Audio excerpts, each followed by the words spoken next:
The party was buzzing with music, chatter, and laughter, lights flickering across the room like a kaleidoscope. Yet none of it registered fully in my mind because my focus was entirely on her.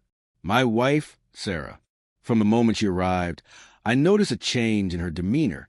She wasn't the woman I had married, the warm, attentive, playful woman who laughed at my jokes and shared those intimate smiles meant only for me. Tonight, her energy and charm were aimed somewhere else. A man's presence seemed to ignite her in ways that made my stomach sink.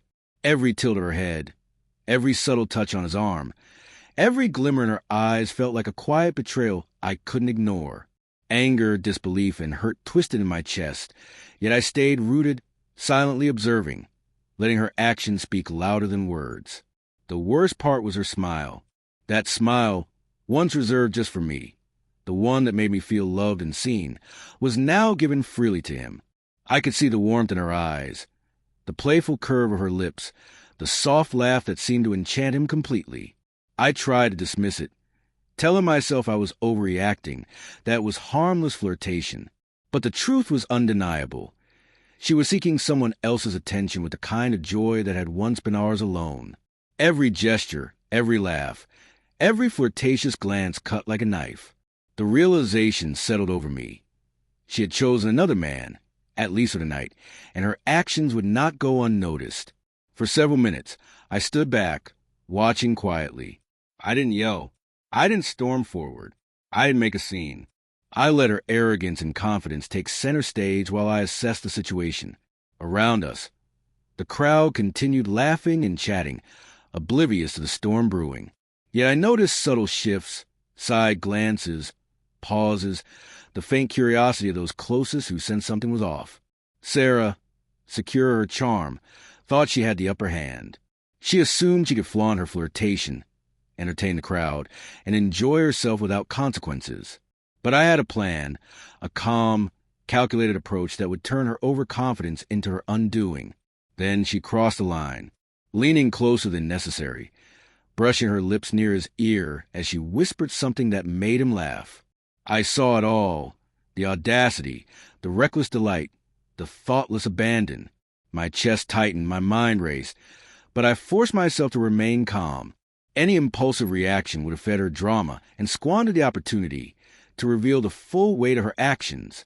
This was the moment I had been waiting for, the moment patience, observation, and precision could expose her in a way anger never could.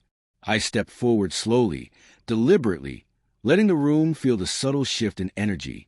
Sarah's smile faltered as she sensed my presence, and the man she'd been entertaining glanced between us, confusion crossing his face. I didn't raise my voice. I didn't accuse.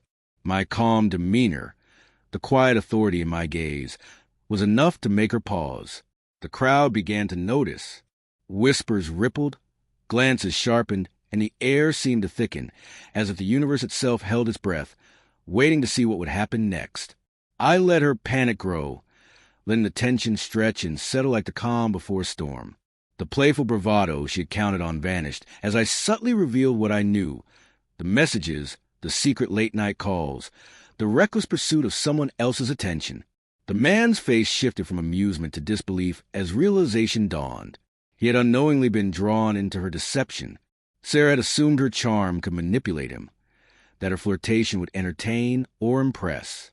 Instead, her actions exposed her recklessness, leaving everyone in the room questioning her integrity.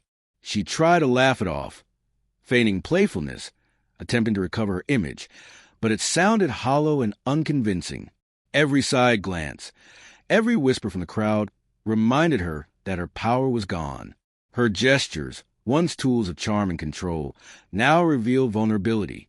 The man recoiled slightly, uncertainty and disappointment in his eyes. My calm approach, unwavering presence, and quiet revelation of the truth did what confrontation never could. It stripped her of confidence and exposed her for all to see. I leaned in just enough of my words to carry, precise and low. Is this really who you want to be in front of everyone here? The effect was immediate. Her lips trembled, color drained from her face, and the confident smirk vanished. The man she had been chasing stepped back, shocked and uncertain. The room collectively held its breath. What had started as flirtation had become a stage for public exposure. Every glance, every whisper, every quiet observation confirmed her humiliation. She was stripped of control, utterly vulnerable in front of everyone. She tried to speak, excuses, apologies, desperate deflection, but no words could undo the damage. The crowd had witnessed her reckless pursuit of attention, and the impact was undeniable. I didn't need to raise my voice. The calm, deliberate way I let the situation unfold spoke louder than any yelling ever could. Her flirtation, arrogance, and overconfidence lay exposed. The man she pursued disengaged, and everyone around saw the consequences of her choices. By the end of the night, Sarah stood frozen, speechless, completely exposed. The lesson had been seared into her consciousness. The pursuit of fleeting attention and reckless flirtation could destroy trust, respect, and reputation. I didn't need anger to humiliate her. My patience, observation, and quiet authority had done the job perfectly. Sometimes, the most devastating form of retribution isn't confrontation or chaos.